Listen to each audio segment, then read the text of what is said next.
21-21 in the second quarter. You had to go to your backup quarterback, but then two big fourth down conversions led to a touchdown. It felt like ever from that point on that you guys were able to dominate Abilene.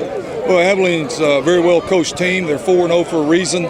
We knew going in they had a very balanced offense. They've got a great running back, a great quarterback.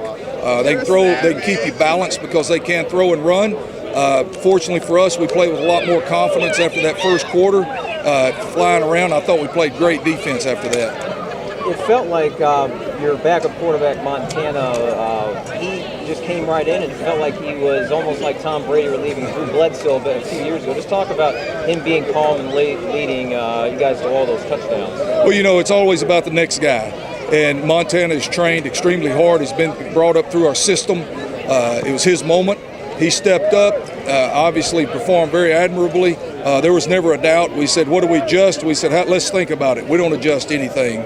We just move on with our offense, very well coached by Clayton George. And, just one of those nights where he had to step up and make plays, and he did. What kind of adjustments did you make to stop Abram Smith, the 15-year-old sensation from Abilene, who for 3 games plus this one just ran all over opponents and got you guys early? Well, first of all, he's a great back. We had a real complicated adjustment. We made strength calls and went to the football. That was it. We weren't lining up right, didn't make correct strength calls. For whatever reason, adjusted, fixed it, and then just went and played football. And Humphrey, your running back, had all those short touchdown runs that really were able to finish off drives to be able to put the game out of reach. Well, George's a 6'5" running back. I've never had one of those guys, but I told him, I said, you ought to be able to lay out for 3 yards. But Jordan is maturing, offensive line's maturing. We got a lot of work to do still, but I'm really proud of this team for playing against a really good football team, a really well-coached football team, and coming out with a big win. Win number 200 in your career, what does that mean to you? It means a whole lot. There's a lot of moving parts. I was telling our people, I'm thankful the good Lord's blessed me with this opportunity and been healthy. I'm thankful for my family that moved around a whole lot to allow me to do what I do. And obviously the great coaches and the great players that I've been able to coach. It's a long legacy of a lot of guys, and I'm happy to win it with this group. Last question, the respect between the two programs. I know Steve Warren and his guys listened to your fights at your alma mater, and then you guys did the same. Certainly not something you see with every single program, but a lot of respect between these two schools. Absolutely. It's a game of relationships. Everybody gets caught up in wins and losses, as we all do, and that's good. But at the end of the day, it's about relationships. I have tremendous respect for Steve Warren, what he's done over there and his staff and his program. He's a remarkable coach with a remarkable football team. They're 4-0 this year, rebounding, and that's what he's going to do. And you just watch them; they'll keep running. Just have a stinger there in the second, in the first half. Just talked to the trainers. They said, "You want him to go back in?" I said, "No. We're getting ready for district."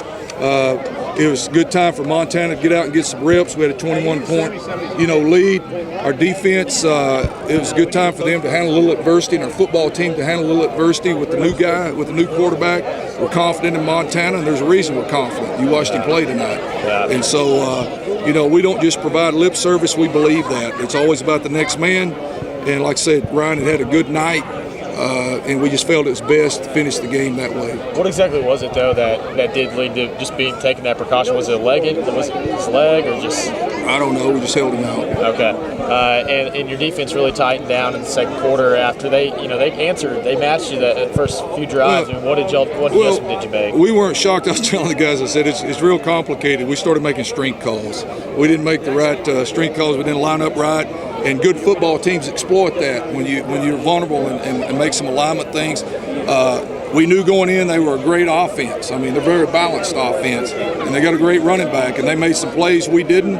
And once we started playing a little more confidence and lining up, I thought we did a lot better job. Coach, I thought there's one important series there. That series where 21-21, you went for it twice, fourth down, and you're in. What was your thinking there? Well, I knew that our offense was playing well, trusted, keyword trust, that we could get the first down. And sometimes I change the momentum, try to get a little involved, and because I trust our team. If we didn't get it, I was going to say, okay, defense, we trust our offense. It didn't happen. I'm going to trust you to go stop them.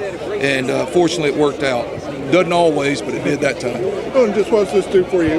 Last non-district game, where do you think your team needs to be? Well, I think we're better. Obviously, I think we can be much better defensively to start the game. And I think as we got to flowing, we did get better. But I think there's no doubt in my mind with 10 new starters on offense, we progressed significantly from week one. And the best news is we're not where we can be. Defensively, we got to just come out and make our calls, fly to the football. We've got a good secondary. I thought we played better the second half. And so can we be better defensively? Yes, absolutely. What do you know about your team now that in week 4 that you may not have known week 1? Well, they play hard. And going into any season, you always hope your team plays hard. That's the way they train. But what I do know is they're gaining confidence. And confidence is a mindset. That's all it is. And it's a growing plan. It's a process. It's a journey. And so I'm excited to be 4-0, but I also know that we've got a lot of room to get a lot better.